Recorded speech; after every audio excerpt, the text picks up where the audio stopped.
Hello guys, welcome to my YouTube channel. आज का हमारा टॉपिक है 8 फोल्ड वे। इस वीडियो में हमने मीसॉन्स, बेरियन इन सब का ऑक्टेट बनाना सीखना है। बहुत ही इम्पोर्टेंट और इजी टॉपिक है, तो चलिए स्टार्ट करते हैं हमारा आज का टॉपिक। लास्ट वीडियो में हमने जो है SU2 सिमेट्री के बारे में पढ़ा था कि इसे हम जो है 2x2 मैट्रिक्स से एक्सप्रेस करते हैं और इसमें 4 जनरेटर आने चाहिए थे, लेकिन स्पेशल होने की वजह से ये रिड्यूस होकर कितने कहते हैं हम इसे कि 3 जनरेटर हैं। इसी तरीके से आपकी जो है SU3 सिमेट्री होती है, इसे जो है हम 3x3 मैट्रिक्स से इसे एक्सप्रेस करते हैं। तो इसमें आपके जनरेटर कितने आने चाहिए, ऑपरेटर कितने आने चाहिए, 9। लेकिन ये रिड्यूस होकर हम कहते हैं कि इसके पास कितने हैं, 8 ऑपरेटर्स या फिर 8 जनरेटर यहाँ पर हैं। इन्हीं 8 जनरेटर की वजह से जो यहाँ पर आपका सिमेट्रिक ऑपरेटर जो निकल कर आता है यहाँ पर 8 का, इसी वजह से गेलमान ने इसे नाम दिया 8 फोल्ड वे।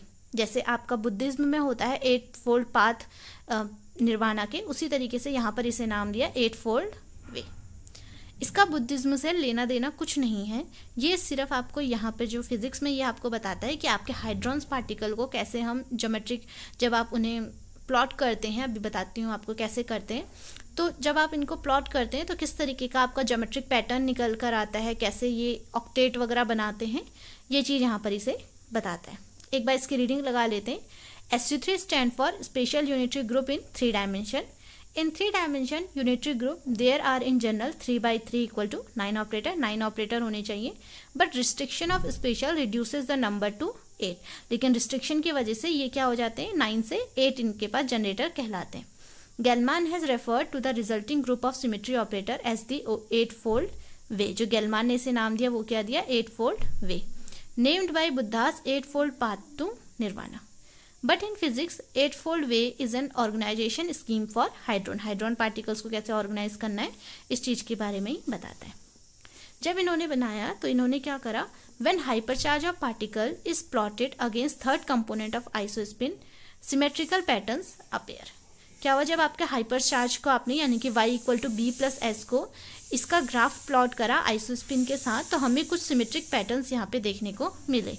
उन्हीं के बेसिस पे यहाँ पे मीसॉन्स ऑक्टेट, बेरियन ऑक्टेट और आपका बेरियन डुप्लेट, ये सारी चीज़ें यहाँ पे बनी। एक एक करके हम लोग इनको डिस्कस करेंगे। आप कहीं पे कंफ्यूज मत होना कि अगर कहीं पे ये लिखा हो कि जब आपका Q और S को यानी कि आपका चार्ज और स्ट्रेंजनेस को यहाँ पे क्या कर रखा है, प्लॉट कर रखा है, बात एक ही है, क्योंकि यहाँ पे स्ट्रेंजनेस और चार्ज के बेसिस पे अभी आप इसे क्या कह सकते हैं, बना सकते हैं। लेकिन स्टार्टिंग में इसी तरीके से इनको जो आपका y और I3 के बेसिस पे बनाया था, इसलिए मैंने भी यहाँ पे वही लेके चल रखा है। बाद में जो है हमने अपनी सुविधा के हिसाब से इसे क्या कर दिया, Q और जो आपका S है इनके बेसिस पे बना दिया था। ठीक है, सबसे पहले बात करते हैं मीसॉन्स ऑक्टेट की। यहाँ पे जो आपको ये बना हुआ दिख रहा है ना, यही है आपका मीसॉन्स ऑक्टेट। यहाँ पे जो ये आपके डॉट डॉट करके ये जो हैं, ये मीसॉन्स के पार्टिकल्स हैं। अभी आपको बताती हूँ कि कैसे है। देखिए मैंने यहाँ पे y एक्सिस पे क्या ले रखा है, y = b+s, यानी कि आपका स्ट्रेंजनेस हाइपरचार्ज = b+s, यानी कि बेरियनिक नंबर प्लस स्ट्रेंजनेस। इधर आपका क्या ले रखा है, I3, यानी कि थर्ड कंपोनेंट ऑफ आइसोस्पिन। देखिए पार्टिकल्स क्या क्या होते हैं हमारे पास मीसॉन्स में, पाई पॉजिटिव, पाई 0, पाई नेगेटिव। ये क्या बना रहे हैं, आपका ट्रिपलेट। काई पॉजिटिव और काई नेगेटिव ये क्या होते हैं, डुप्लेट बनाते हैं। इनकी जो मल्टीप्लिसिटी होती है वो 2 होती है, और इसके बाद जो ये काई नेगेटिव और काई 0 बार है, ये इनके क्या है, एंटी पार्टिकल्स हैं। और फिर ये क्या ले लिया हमने यहाँ पे, ईटा, एक आपका पार्टिकल्स है यहाँ पे ईटा। इसकी मल्टीप्लिसिटी मैंने आपको बताई 3, इसकी बताई आपको 2। हमें अब निकालना है I और I3। तो अगर आपको ध्यान होगा, मैंने किसी वीडियो में आपको बताया था कि जो मल्टीप्लिसिटी का फॉर्मूला होता है वो होता है 2i + 1 = m। ठीक है, अगर मैं पायोन्स के लिए बात करती हूँ, यानी कि पाई पॉजिटिव, पाई 0 और पाई नेगेटिव के लिए बात करती हूँ, तो मेरे पास क्या आ जाएगा, 2i + 1 = कितना आ जाएगा, यहाँ पे 3 आ जाएगा। इससे मेरी जो i की वैल्यू निकल कर आएगी वो कितनी निकल कर आएगी, यहाँ पे 1। ठीक है, यानी कि मेरे पास जो I3 के कंपोनेंट निकल कर आए वो क्या क्या निकल कर आए, I है, ये 1 है, तो एक आया आपका +1, एक आया आपका 0, एक आया आपका -1। ठीक है, ये जो +1 है ये थर्ड कंपोनेंट ऑफ आइसोस्पिन है पाई पॉजिटिव के लिए, ये 0 वाला पाई 0 के लिए, और माइनस वाला आपका पाई माइनस के लिए। देखिए यहाँ पे पाई पॉजिटिव के लिए चार्ज +1 हो गया, क्योंकि +0 -1 है तो +0 -1 यहाँ पे चार्ज हमने सीधे सीधे उतार दिया। आई तीनों के लिए ही कितना आया था, 1 आया था, क्योंकि इसी 1 से आपकी जो है यहाँ पे कहाँ गया, यहाँ पे आएगा आपका I = 1। इसी 1 से हमने ये बनाए हैं, तो यहाँ पे आपका आइसोस्पिन तीनों के लिए कितना आ रखा है, 1 आ रखा है।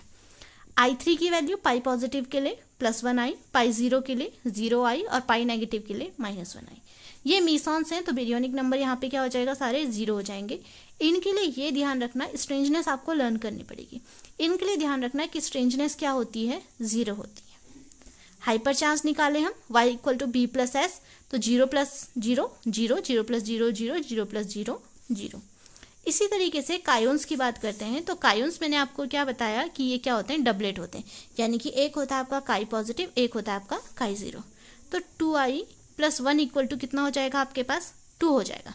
तो i = कितना आ जाएगा आपके लिए, 2, यानी कि आइसोस्पिन दोनों के लिए क्या आ जाएगा, 2 आ जाएगा। तो एक आइसोस्पिन आपके लिए निकल कर आएगा आई, जो यहाँ पे K पॉजिटिव वाला है, इसके लिए आपके पास जो आइसोस्पिन निकल कर आएगा वो आएगा +½ इसके लिए जो निकल कर आएगा वो क्या आएगा, -½ तो हमने यहाँ पर यही चीज़ यहाँ पे रख दी है। K पॉजिटिव के लिए I3 की वैल्यू +½ और K0 के लिए -½ और बेरियन जो है यहाँ पे क्या हो गए, 0 हो गए, और स्ट्रेंजनेस दोनों के लिए क्या होती है, +1 होती है।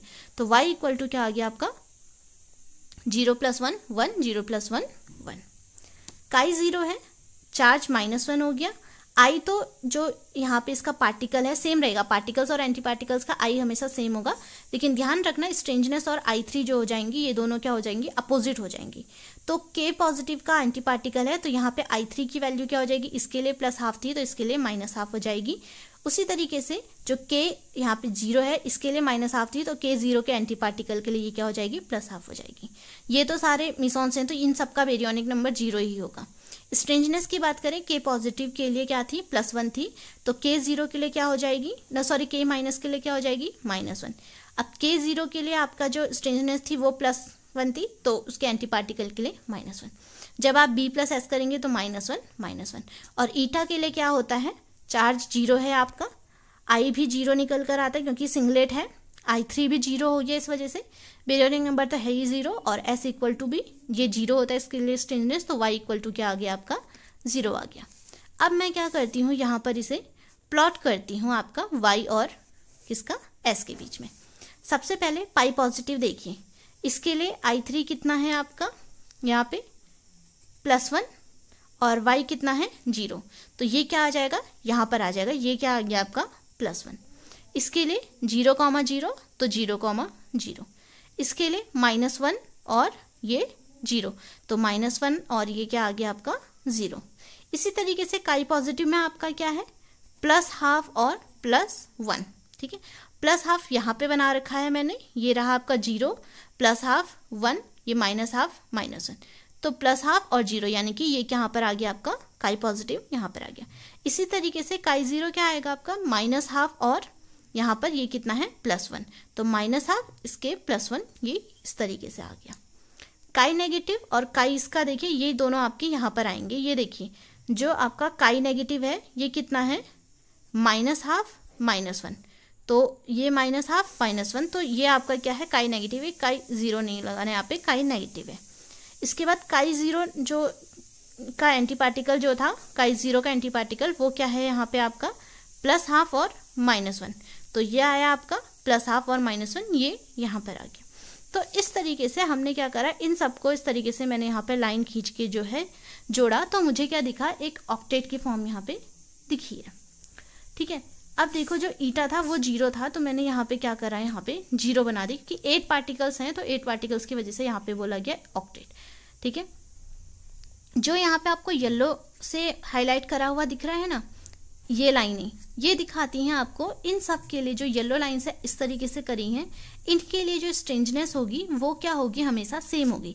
जैसे काई 0 और काई पॉजिटिव की बात करूं, इनके लिए स्ट्रेंजनेस क्या होती है, 1 होती है। यहाँ पर आप क्रॉस चेक भी कर सकते हैं, देखिए काई 0 और काई पॉजिटिव, स्ट्रेंजनेस कितनी हो गई इनके लिए, 0। इसी तरीके से पाई नेगेटिव, पाई 0 और पाई पॉजिटिव के लिए भी चेक कर लो आप, ये देखिए, अरे सॉरी मैंने गलत बोल दिया, काई ये रहा, काई 0 काई जीरो और काई पॉजिटिव, काई जीरो ये रहा और आपका काई पॉजिटिव आपका ये रहा। तो इसके लिए जो स्ट्रेंजनेस है ये क्या है यहाँ पे +1 और इसके लिए जो स्ट्रेंजनेस है वो क्या है आपकी +1। तो यहाँ पे स्ट्रेंजनेस कितनी हो गई 1 हो गई। पाई नेगेटिव, पाई जीरो और पाई पॉजिटिव के लिए देखिए स्ट्रेंजनेस कितनी है 0 है, तो इस वाली लाइन के लिए स्ट्रेंजनेस क्या हो गई आपकी 0 हो गई। इसी तरीके से आप इसके लिए देख सकते हैं, इनके लिए स्ट्रेंजनेस क्या आएगी -1। और पाई और ईटा जो हमने यहाँ पे दोनों ये 0 पे ही हैं, यहाँ पे अलग अलग दिखाने के लिए मैंने यहाँ पे 2 अलग अलग जगह पे डॉट बना रखे हैं, वह हैं ये 0 पे। तो पाई जीरो और ईटा की अगर मैं बात करूँ इनके लिए क्या है आपकी स्ट्रेंजनेस क्या क्या है 0 0, जैसे ये है 0 और आपका पाई जीरो ये रहा यहाँ पे, इसके लिए स्ट्रेंजनेस 0। तो ये क्या हो गया यहाँ पे 0, यानी कि ऐसे जाने में आपका क्या हो रहा है इस तरीके से ये क्या आ रहे हैं आपकी स्ट्रेंजनेस जो है इन पार्टिकल्स की जो लाइन के ऊपर आ रहे हैं, इन पार्टिकल्स की स्ट्रेंजनेस सेम रह रही है। काई जीरो काई पॉजिटिव S1 हो गई, पाई नेगेटिव पाई जीरो और पाई पॉजिटिव और ईटा इसके लिए क्या हो गई 0 हो गई। और इसके लिए काई नेगेटिव और काई जीरो का एंटी पार्टिकल इसके लिए क्या हो गई यहाँ पे -1 हो गई। इसी तरीके से अगर आप इधर डायगोनल में जाते हैं, इस तरीके के डायगोनल में, इसमें क्या होता है आपका चार्ज सेम रहता है। जैसे ये पॉजिटिव है, ये भी क्या है +1 है, तो यहाँ पे चार्ज कितना आ रहा है +1। यहाँ देखिए 0, इन दोनों का भी 0 है और इसका भी क्या है 0 है, तो इसके लिए भी चार्ज कितना आया 0। यहाँ देखिए ये नेगेटिव है, इसका भी क्या है नेगेटिव, के नेगेटिव था तो इसके लिए भी कितना आया आपका -1। तो ये बन गया आपका क्या मीसॉन ऑक्टेट। और यहाँ पे मैंने इसको इसके बारे में समझा भी दिया कि कैसे स्ट्रेंजनेस और चार्ज के बेसिस पे ये बना। In the plot point represents particles and particles on same horizontal line share same strangeness. जो यहाँ पे पॉइंट बना रखे हैं ये तो मैंने आपको बताया दिया, जो पॉइंट बना रखे हैं ये जो है आपका क्या कर रहा है पार्टिकल्स को रिप्रेजेंट कर रहा है, और जो सेम हॉरिजॉन्टल लाइन पे जो आपके पार्टिकल्स आ रहे हैं वो क्या कर रहे हैं स्ट्रेंजनेस उनकी सेम रह रही है। और जो अगर आप किस तरीके से आप डायगोनल में जा रहे हैं लेफ्ट लीनिंग डायगोनल्स, उनकी क्या हो रही है इलेक्ट्रिक चार्ज आपके क्या रह रहे हैं सेम रह रही है, या एलिमेंट्री चार्ज भी आप उसे कह सकते हैं कि एलिमेंट्री चार्ज इलेक्ट्रिक चार्ज इस तरीके से आप उसे कह सकते हैं, वो क्या है यहाँ पर सेम है। तो ये बात हुई हमारे मीसॉन्स ऑक्टेट की। तो वीडियो अभी जो है काफ़ी लंबी हो गई है, मैं जो है नेक्स्ट वीडियो में आपको बेरियन ऑक्टेट और बेरियन डुप्लेट इसके बारे में आपको समझा दूंगी। तब तक के लिए टेक केयर, गुड बाय।